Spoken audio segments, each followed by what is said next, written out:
Olá, eu sou Letícia, sou coordenadora do programa Escola Segura e nesse vídeo nós vamos abordar as orientações para monitoramento de casos de Covid na escola. Informação importante para os gestores e que complementa o nosso vídeo sobre contingência escolar.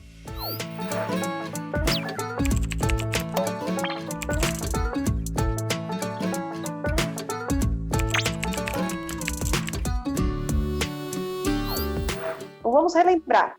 Na contingência escolar, os pontos recomendados são sensibilizar a comunidade escolar, identificar rapidamente os casos, isolar rapidamente os casos, rastrear os contatos próximos, acionar o serviço de saúde para receber orientações de como conduzir essas situações na escola e, por fim, monitoramento, que nós vamos falar agora. Vamos lá. Então, no monitoramento, a gente precisa entender que, para que ele aconteça, um bom registro desses casos precisa ser realizado. Então, a gente precisa atribuir valor a esse registro. Se eu recebi uma comunicação de que um aluno ou um profissional da escola apresenta-se suspeito ou confirmado de Covid, ou se eu atendi um aluno no espaço escolar, numa sala reservada, que é suspeito e foi encaminhado para o serviço de saúde, nós temos que ter um registro eficiente desse atendimento para poder conduzir o monitoramento. Então, essa é a primeira recomendação.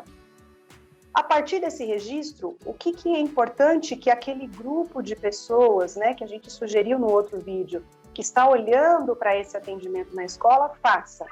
Entre em contato através dos canais já estabelecidos pela escola para se comunicar com a sua equipe ou para se comunicar com os familiares e com os alunos, aquele canal que já funciona bem.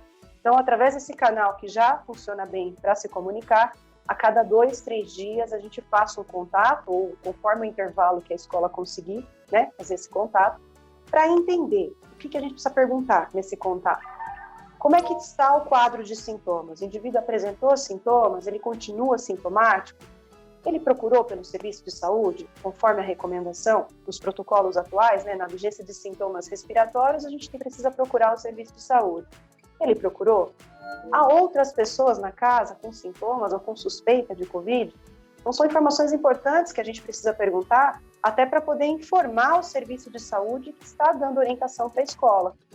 E por que a gente pergunta isso? Não só para informar o serviço de saúde que nos auxilia nessa condição, mas também para a gente entender se mais alguém nessa casa apresenta sintomas e pode evoluir com a doença, ou se aquele agrupamento de alunos que por acaso foi suspenso, se mais alguém vem apresentar a doença.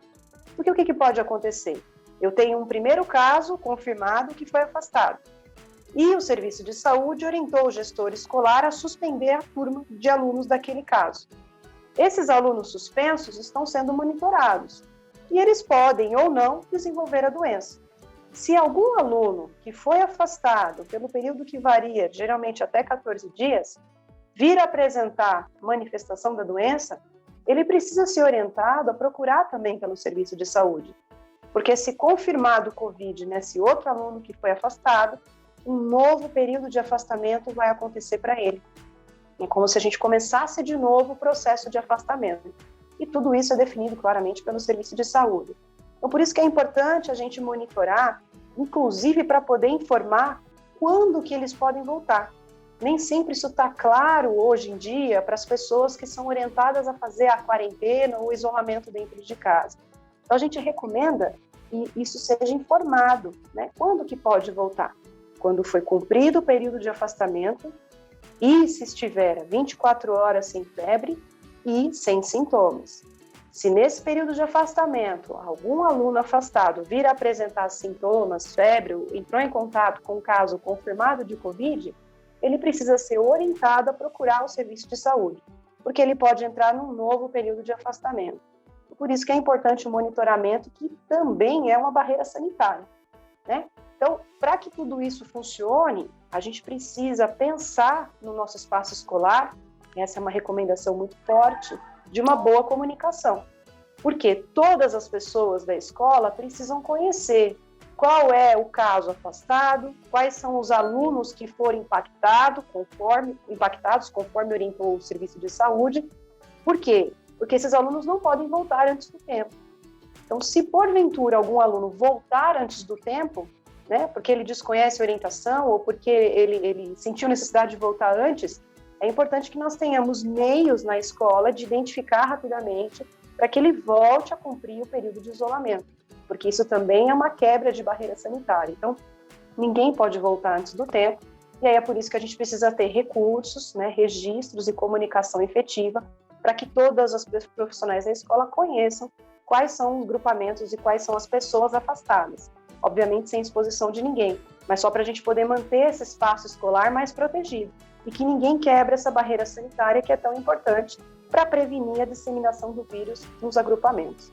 Tá? Então ficamos por aqui. Convido você para conhecer os próximos vídeos. Até mais!